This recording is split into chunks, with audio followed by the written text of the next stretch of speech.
Oldim. Assalomu alaykum, hurmatli tadbirkorlar. Xalq banki yangi produktimiz bo'yicha sizlarga ma'lumot bermoqchiman. Hamroh krediti xotin-qizlarga ajratiladi. Именно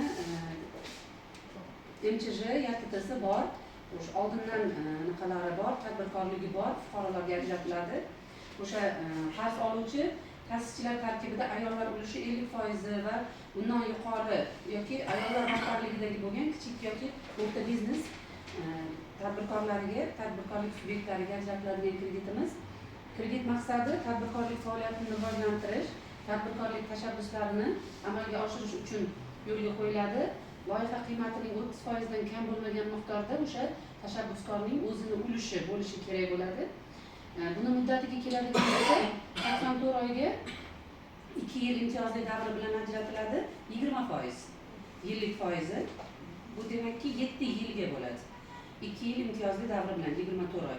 Kreditning summasi kamida 2 ta yangi ish o'rni yaratiladigan bitta loyiha uchun bazaviy hisoblash miqdorining 1000 baravarigacha beriladi. Bunda yangi tashkil etilgan tadbirkorlik subyektlari ham inobatga olinadi.